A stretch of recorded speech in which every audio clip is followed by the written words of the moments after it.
الحمد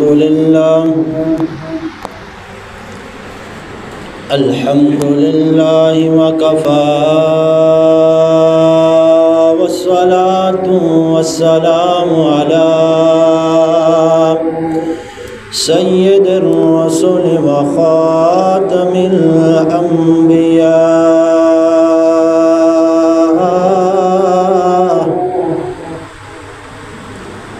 وعلى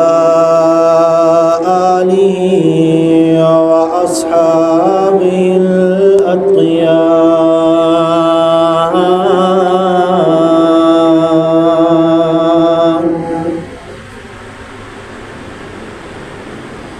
أما بعد فأعوذ بالله من الشيطان الرجيم.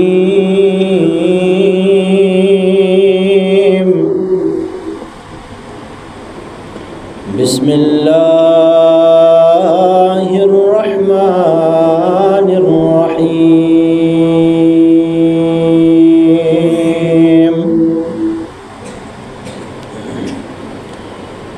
ولا تقولوا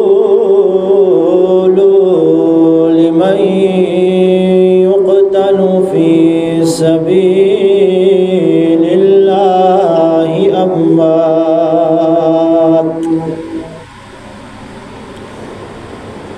بل أحياء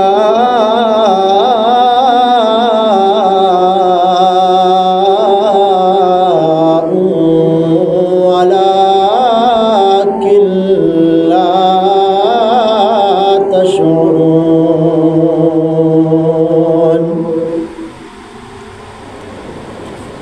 وقال الله تعالى في مقام آخر: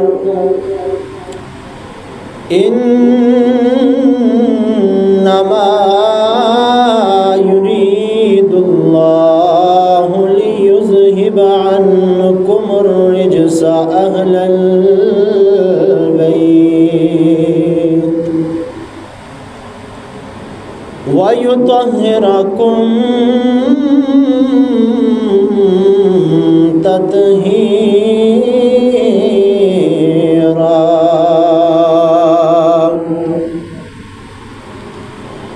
وقال النبي صلى الله عليه وسلم: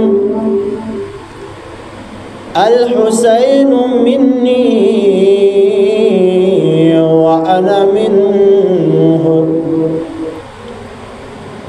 وقال النبي صلى الله عليه وسلم: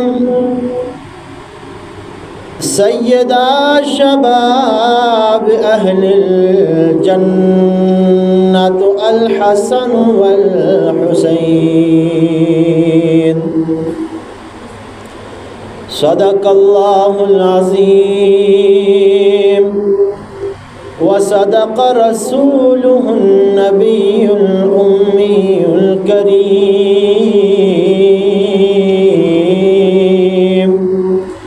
ونحن على ذلك لمن الشاهدين والشاكرين والحمد لله رب العالمين.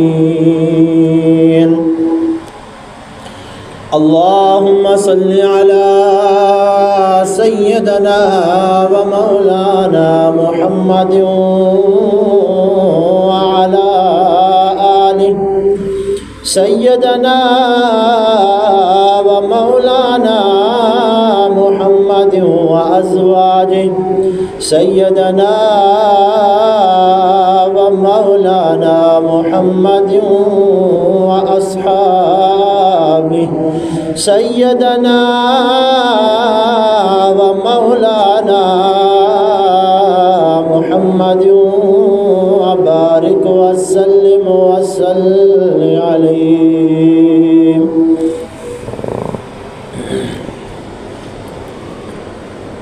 انتہائی واجب الاحترام بزرگوں، میرے نوجوان بھائیو دوستو،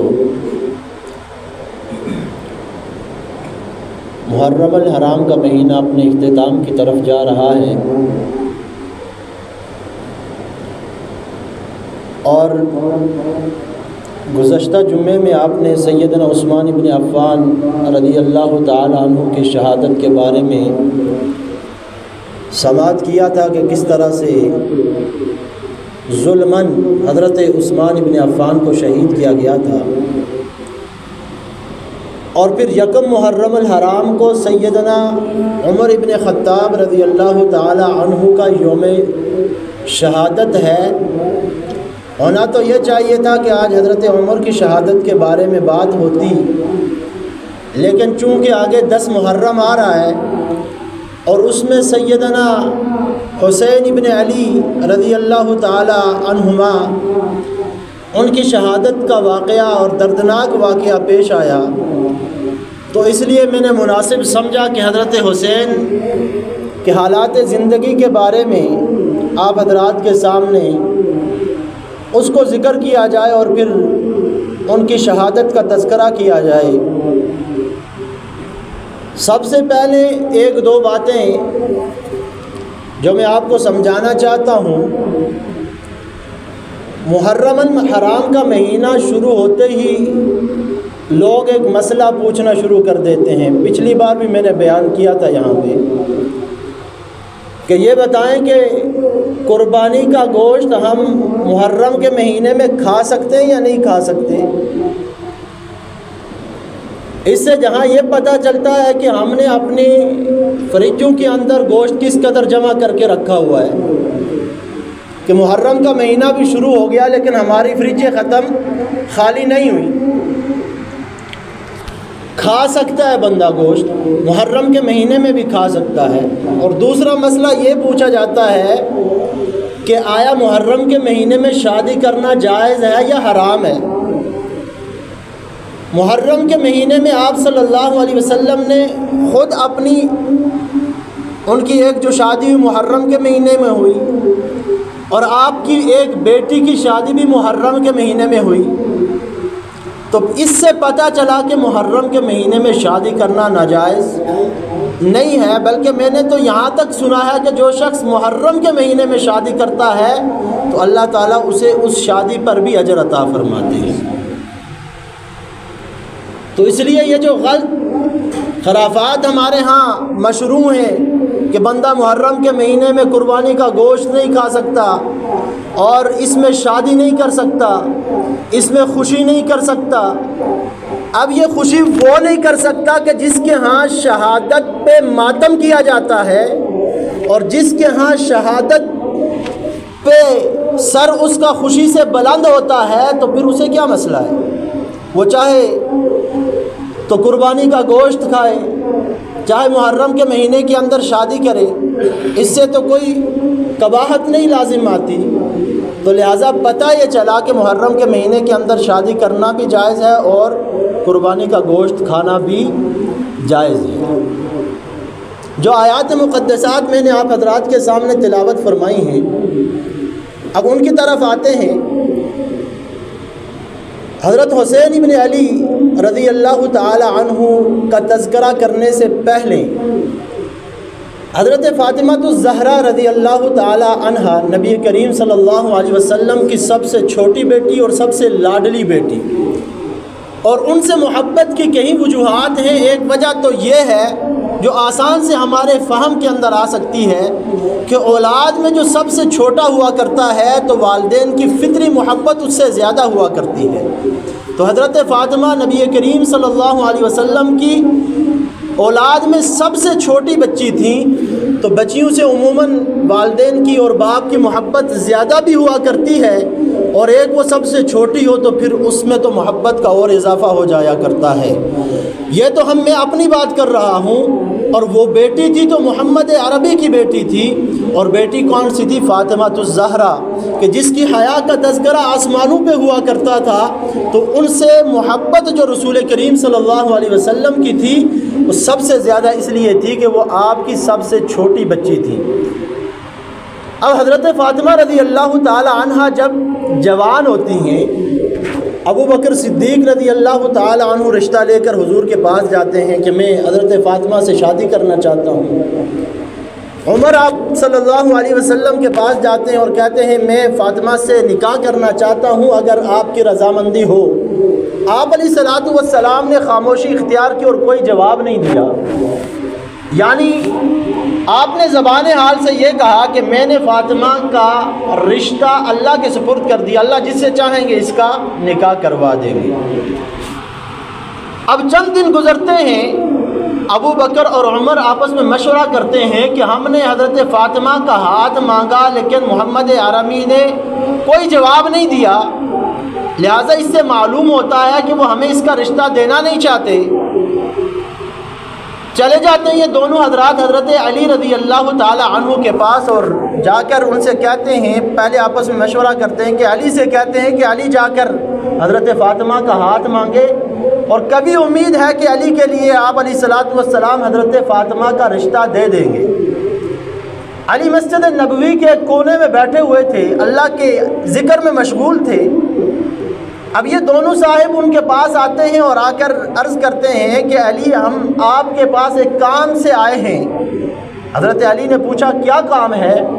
کہا ہم چاہتے ہیں کہ رسول کریم صلی اللہ علیہ وسلم کی چھوٹی بیٹی فاطمہ جوان ہو چکی ہے، ہم چاہتے ہیں کہ آپ ان سے شادی کر لیں اور جا کر رسول اللہ صلی اللہ علیہ وسلم سے ان کا ہاتھ مانگ لیں۔ اب حضرت علی رضی اللہ تعالیٰ عنہ نے ان سے کہا کہ میرے پاس تو نکاح کے لیے کوئی رقم موجود نہیں ہے، میں کس طرح سے جا کر رشتہ مانگوں گا، اور اگر انہوں نے ہاں کر دی تو میں بندوبست کس طرح سے کروں؟ انہوں نے کہا بھائی جائیں آپ جا کر ان سے ہاتھ تو مانگے، رشتہ تو مانگے۔ اب حضرت علی جاتے ہیں رسول کریم صلی اللہ علیہ وسلم کے پاس اور جا کر عرض کرتے ہیں کہ میں فاطمہ سے نکاح کرنا چاہتا ہوں۔ آپ علیہ الصلوۃ والسلام نے رضامندی کا اظہار کیا اور کہا کہ تیرے پاس نکاح کرنے کے لیے کچھ موجود ہے؟ اب حضرت علی نے کہا کہ اللہ کے حبیب میرے پاس تو سوائے ایک زیرہ کے کوئی اور چیز موجود نہیں ہے۔ کہا جاؤ جا کے نکاح کی تیاری کرو۔ حضرت علی وہاں سے نکلتے ہیں اور گھر پہنچتے ہیں اور وہ زیرہ اٹھاتے ہیں اور بازار کی طرف نکل پڑتے ہیں۔ راستے میں حضرت عثمان ابن عفان سے ملاقات ہوتی ہے۔ حضرت عثمان ابن عفان رضی اللہ تعالی عنہ نے پوچھا کہ علی بھائی کہاں کی طرف جا رہے ہو؟ کہا میں نے آپ علیہ الصلوۃ والسلام سے فاطمہ کا ہاتھ مانگا تو آپ علیہ الصلوۃ والسلام نے ہاں کر دی، اب میں شادی کی تیاری کے لیے جا رہا ہوں اور یہ زیرہ بیچنے جا رہا ہوں۔ اب حضرت عثمان ابن عفان نے کہا کہ یہ زیرہ مجھے دے دو، اس کے بدلے میں چند درہم یا دنانیر حضرت علی کو حضرت عثمان نے تھمائے، اور پھر جب واپس ہونے لگے تو حضرت عثمان نے وہ زیرہ بھی حضرت علی کو واپس دے دی، اور حضرت علی نے تعجب سے پوچھا کہ یہ تو میں نے آپ کو بیچی ہے، آپ واپس مجھے کیوں دے رہے ہیں؟ اب انہوں نے کہا کہ عثمان چاہتا ہے کہ بیٹی محمد عربی کی ہو اور خرچہ شادی محمد عربی کی بیٹی کی ہو اور خرچہ عثمان ابن عفان کا ہو، اس لیے میں نے وہ درہم بھی آپ کو دے دی اور ساتھ میں زیرہ بھی آپ کو دے دی۔ شادی کے لیے رشتے کے لیے بھیجا تو ابو بکر اور عمر نے بھیجا، خرچہ دیا تو عثمان ابن عفان نے دیا، اور پھر جب ان دونوں کی شادی ہو جاتی ہے اور چند عرصے کے بعد حضرت فاطمہ کے بطن سے حضرت حسن پیدا ہوتے ہیں، آپ علیہ الصلوۃ والسلام حضرت فاطمہ کے گھر میں تشریف لاتے ہیں، اور جب آپ علیہ الصلوۃ والسلام کو خبر دی گئی کہ حضرت فاطمہ کے گھر کے اندر بچہ پیدا ہوا، آپ علیہ الصلوۃ والسلام وہاں پر تشریف لاتے ہیں اور حضرت علی کو بلاتے ہیں اور پوچھا کہ علی اس کا نام کیا رکھا ہے؟ حضرت علی رضی اللہ تعالی عنہ نے کہا کہ میں نے اس کا نام حرب رکھا ہے۔ آپ علیہ الصلوۃ والسلام نے فرمایا کہ حرب نہیں، محمد عربی کا دوتا ہو اور نام حرب ہو یہ محمد برداشت نہیں کر سکتا۔ محمد عربی نے اس کا نام حسن رکھا۔ چند عرصے کے بعد حضرت حسین کی ولادت ہوتی ہے، حضرت علی نے اپنی بہادری کی وجہ سے ان کا نام بھی حرب رکھا۔ آپ علیہ الصلوۃ والسلام تشریف لے جاتے ہیں اور جا کر پوچھتے ہیں نام کیا رکھا ہے؟ اب حضرت علی نے کہا نام حرب رکھا ہے۔ آپ نے نام تبدیل کر دیا، حرب سے حسین رکھ دیا، اور پھر تیسرا بیٹا پیدا ہوتا ہے، حضرت علی نے پھر حرب نام رکھا۔ آپ علیہ السلام نے پوچھا نام کیا رکھا ہے؟ کہا حرب رکھا ہے۔ کہا حرب نہیں، اس کا نام محسن ہوگا۔ سب سے پہلے بیٹے کا نام حسن رکھا، دوسرے کا نام حسین رکھا، تیسرے کا نام محسن رکھا۔ کہا میں نے حضرت ہارون کے بیٹوں کے نام کے وزن پہ رکھے ہیں، انہوں نے اپنے ایک بیٹے کا نام شبیر رکھا تھا، ایک کا نام بشیر رکھا تھا، اور ایک کا نام بشر رکھا تھا۔ ان کے ناموں کے وزن پہ میں نے اپنے بیٹوں کے نام رکھے ہیں۔ اب کتنے بختوں والے ہیں یہ بچے۔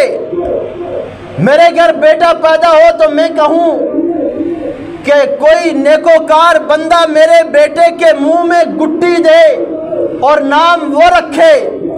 اور حضرت حسن و حسین اور محسن کتنے عظمتوں والے ہیں، پیدا ہوتے ہیں تو نام محمد عربی رکھتے ہیں، اور گٹی دینے کی باری آتی ہے تو رسول کریم صلی اللہ علیہ وسلم اپنا لعاب دہن نکال کر حضرت حسن حسین اور محسن کے منہ میں داخل کر دیتے ہیں۔ اور آہستہ آہستہ یہ بچے جب بڑا ہونا شروع ہو گئے، اب آپ علیہ السلام کو ان سے انتہا درجے کی محبت تھی۔ کوئی دن ایسا نہیں تھا کہ جب حضرت فاطمہ کے گھر کے اندر صبح اور شام 2 وقت تشریف نہ لے جاتے اور جا کر ان سے ملاقات نہ کرتے۔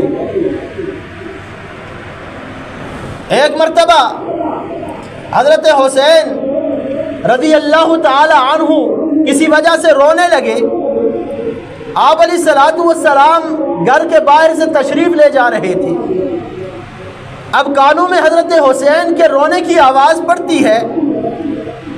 آپ علیہ السلام وہیں سے گھر کے اندر داخل ہوتے ہیں اور حضرت فاطمہ کو بلاتے ہیں کہ بیٹی یہ حسن و حسین کیوں رو رہے ہیں؟ کہا اللہ کے حبیب یہ کسی وجہ سے تنگ کر رہے تھے تو میں نے ان کو ڈانٹ دیا، اور میری ڈانٹ کی وجہ سے یہ رونے لگے۔ اللہ کے حبیب نے فرمایا فاطمہ ان کو مت ڈانٹا کرو، ان کے رونے کی وجہ سے محمد کے دل میں تکلیف ہوتی ہے۔ اور پھر ایک مرتبہ آپ علیہ السلام حضرت فاطمہ کے گھر کے اندر تشریف لاتے ہیں، اور آپ علیہ السلام حضرت حسین کے پاس جاتے ہیں۔ حضرت حسین نے ضد کرنا شروع کر دی، نانا جان میں آپ کے برابر ہونا چاہتا ہوں۔ اللہ کے حبیب نے فرمایا بیٹا آ جا۔ اب حضرت حسین کو پکڑتے ہیں ہاتھوں سے، اور حضرت ابو ہریرہ رضی اللہ تعالی عنہ اس حدیث کے راوی بیان کرتے ہیں میں اس منظر کو دیکھ رہا تھا کہ آپ علیہ السلام نے حضرت حسین کو پکڑا، اور پکڑ کر حضرت حسین نے آپ علیہ السلام کے قدمین مبارک پہ اپنے پاؤں مبارک رکھے اور اوپر چڑھنا شروع ہو گئے۔ چڑھتے چڑھتے آپ کی پنڈلیوں تک پہنچے، آپ کے پیٹ پر پہنچے، اور چڑھتے چڑھتے سینہ مبارک تک پہنچ گئے۔ اور جب سینے پہ پہنچے تو حضرت حسین کا سر اونچا ہو گیا۔ آپ علیہ السلام نے کہا حسین تو تو محمد کے برابر ہونا چاہتا تھا، تو تو محمد سے بھی اونچا ہو گیا۔ ایسی محبت تھی حضرت حسین سے۔ اور پھر ایک مرتبہ حضرت حسین اور حسن فاطمہ الزہرا کے گھر کے اندر موجود، آپ علیہ السلام آئے، ایک طرف حضرت حسن کو لٹایا، دوسری طرف حضرت حسین کو لٹایا، کبھی حضرت حسن کو سونگ رہے، کبھی حضرت حسین کو سونگ رہے۔ حضرت ابو ہریرہ نے پوچھا اللہ کے حبیب میں کافی دیر سے دیکھ رہا ہوں کہ کبھی آپ حسن کو سونگتے ہیں کبھی حسین کو سونگتے ہیں، کیا وجہ ہے؟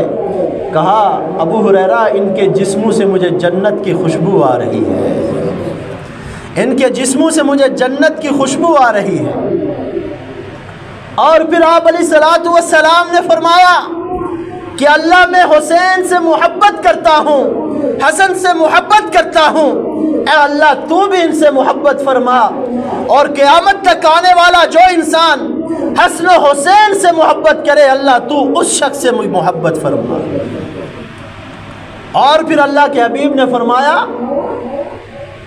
کہ کل قیامت کے دن جنت کے نوجوانوں کے سردار حسن و حسین ہوں گے.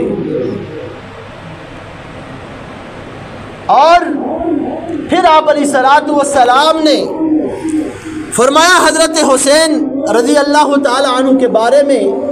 حضرت ابو ہریرہ یہ روایت کرتے ہیں اس روایت کو, اس حدیث کو, کہ آپ علیہ الصلوۃ والسلام حضرت فاطمہ کے گھر کے اندر داخل ہوئے. آپ علیہ الصلوۃ والسلام اپنے آپ کو یوں لٹا لیتے ہیں, اس طرح سے لیٹ گئے اور حضرت حسن اور حسین کو اپنے اوپر سوار کر لیا. حضرت ابو ہریرہ رضی اللہ تعالی عنہ بیان فرماتے ہیں کہ میں نے دیکھا کہ حسن آگے بیٹھے ہیں, حسین پیچھے بیٹھے ہیں, اور میں نے کہا واہ کیا سواری ہے.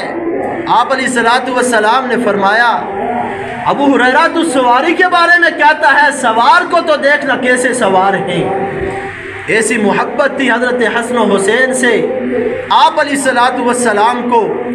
اور پھر ایک مرتبہ حضرت عمر کے دور کے اندر جب مدائن فتح ہوا, اب وہاں کے جتنے بھی خزانے تھے صحابہ کرام نے وہاں سے لائے, حضرت عمر کے سامنے پیش کیے. حضرت عمر ابن خطاب رضی اللہ تعالی عنہ نے کہا کہ ان کو میرے سامنے ڈیر کر دو. چند ہی لمحات گزرے تھے کہ حضرت حسن دوڑتے ہوئے آئے اور کہا عمر اس میں سے ہمارا جو حصہ بنتا ہے ہمیں عطا کر دیجئے. حضرت عمر نے حکم دیا کہ اس سے 1000 دینار حضرت حسین کو دے دیجئے, 1000 دینار حضرت حسن کو دے دیے گئے. اور چند ہی لمحات کے بعد حضرت حسین آتے ہیں اور کہتے ہیں اے عمر میرا جو حصہ بنتا ہے وہ مجھے عطا کر دیجئے. حضرت عمر نے حکم جاری کیا کہ اس سے 1000 دینار حضرت حسین کو دے دیے جائیں. 1000 دینار حضرت حسین کو, 1000 دینار حضرت حسن کو دے دیے گئے. اب تھوڑی دیر کے بعد حضرت عمر کے بیٹے عبداللہ ابن عمر آتے ہیں اور کہتے ہیں ابا جان اس سے جو میرا حصہ بنتا ہے, جو میرا حق بنتا ہے وہ مجھے عطا کر دیجئے. اب عمر نے کہا اس سے 500 دینار میرے بیٹے کو دے دیے جائیں. اب 500 دینار جب ان کو دے دیے گئے تو وہ کھڑے ہو گئے اور سوال کیا, کہا ابا جان میں تو وہ ہوں کہ جس نے نبی پاک صلی اللہ علیہ وسلم کے ساتھ کئی غزوات کے اندر جنگیں لڑی ہے, نبی پاک صلی اللہ علیہ وسلم کے شانہ بشانہ کھڑا رہا ہوں اور ان کا حفاظت کا ذمہ بھی کئی بار میرے حق میں آیا ہے. آپ حسن و حسین کو جو عمر میں بھی مجھ سے چھوٹے ہیں ان کو 1000 دینار دے رہے ہیں, مجھے 500 دینار دے رہے ہیں. اب حضرت عمر نے ایک عجیب جملہ کہا. حضرت عمر نے کہا ہاں ہاں بیٹا, عمر میں تو حسن و حسین سے بڑا ہے, جنگیں بھی تو نے حضور کے سامنے لڑی ہیں, حضور کے ساتھ لڑی ہیں, لیکن میں تجھے ایک بات کہتا ہوں, جا دنیا کے اندر حضرت حسن و حسین جیسی ماں ڈھونڈ کے لے آ, حضرت حسن و حسین کا جیسا باپ ڈھونڈ کے لے آ, حضرت حسن و حسین کا جیسا نانا ڈھونڈ کے لے آ, حضرت حسن و حسین کا جیسی نانی ڈھونڈ کے لے آ, حضرت حسن و حسین کا جیسا ماموں ڈھونڈ کے لے آ. آج دنیا کے اندر بتایا جاتا ہے حضرت عمر نے زبردستی ان سے خلافت چھین لی تھی, حضرت علی کا حق تھا اور اہل بیت کے ساتھ ان کی بڑی مخالفت تھی. اب حضرت عمر نے اس مسئلے کو دور کر دیا, واضح کر دیا اور کہا کہ بیٹا تو اگر عمر سے ان سے بڑا ہے لیکن جیسا اہل بیت ہیں ان جیسا تو نہیں ہو سکتا, ان جیسا تو نہیں ہو سکتا. اور حضرت عمر رضی اللہ تعالی عنہ نے ان کو 1000 دینار دے کر بتلا دیا کہ عمر بھی ان سے محبت کرتا ہے, عمر کے خاندان والے بھی ان سے محبت کرتے ہیں. ایک مرتبہ ابو بکر صدیق رضی اللہ تعالی عنہ باہر تشریف لے آئے, حضور کی رحلت کے بعد دیکھا حسن و حسین کھیل رہے ہیں, باہر تشریف لے آئے اور دیکھا کہ حضرت حسن و حسین اب ان کو دیکھا اور رونا شروع ہو گئی اور قریب ہوئے اور حسن و حسین کو اپنے پاس کر کے حضرت حسن کو بھی بوسہ دیا اور حضرت حسین کو بھی بوسہ دیا اور فرمایا اے حسین تو نبی کا زیادہ مشابہ ہے، علی کا مشابہ نہیں۔ اور علی اس منظر کو ادھر کھڑے ہو کر دیکھ رہے ہیں اور ساتھ میں مسکرا رہے ہیں۔ اگر علی رضی اللہ تعالی عنہ خلافت کے حقدار ہوتے، ابو بکر صدیق کی امامت میں حضرت علی نے نمازیں پڑھی ہیں، عمر کی خلافت کے اندر حضرت علی نے عمر کے پیچھے کھڑے ہو کر نماز پڑھی ہے، عمر کی خلافت کو مانا ہے، ابو بکر کی خلافت کو مانا ہے اور عثمان کی خلافت کو مانا ہے۔ اور پھر عجیب بات، عجیب نکتہ کہ حضرت فاطمہ کا جب انتقال ہوا، حضرت ابو بکر کے پاس آئے اور آ کر کہا میری بیوی کا انتقال ہو گیا، میں چاہتا ہوں کہ ان کی نماز جنازہ آپ پڑھائیں۔ ابو بکر نے کہا بیوی آپ کی ہے، حق آپ کا بنتا ہے، آپ جنازہ پڑھائیں۔ حضرت علی نے انکار کر دیا، اس لیے کہ حضرت علی نے فرمایا تھا کہ اے ابو بکر، میں نے رسول کریم صلی اللہ علیہ وسلم سے سنا ہے کہ جس قوم کے اندر ابو بکر موجود ہوں تو ان کے لیے جائز نہیں کہ وہ ان میں سے کوئی امامت کے مصلی پر کھڑا ہو جائے۔ تو حضرت فاطمہ کا جنازہ ابو بکر نے پڑھایا علی کی اجازت سے۔ تو پتہ چلا کہ اہل بیت سے صحابہ کی محبت تھی اور اہل بیت کی محبت صحابہ سے تھی۔ آج یہ جو فتنہ پھیلایا جا رہا ہے کہ ابو بکر، عمر، عثمان انہوں نے زبردستی علی سے خلافت لی تھی، فاطمہ سے ان کا حق چھینا تھا، حسن و حسین کو ان کا حق نہیں دیا تھا، یہ ایک پروپیگنڈا ہے، ہمارے نوجوانوں کو غلط راہ پر چلایا جا رہا ہے۔ اللہ تعالیٰ سے دعا ہے کہ ہمیں حسن و حسین کی، اہل بیت کی سچی محبت نصیب فرمائے اور جس راستے پر وہ چلے ہیں اس راستے پر ہمیں بھی چلنے کی اللہ توفیق نصیب فرمائے۔ وما علینا الا البلاغ المبین۔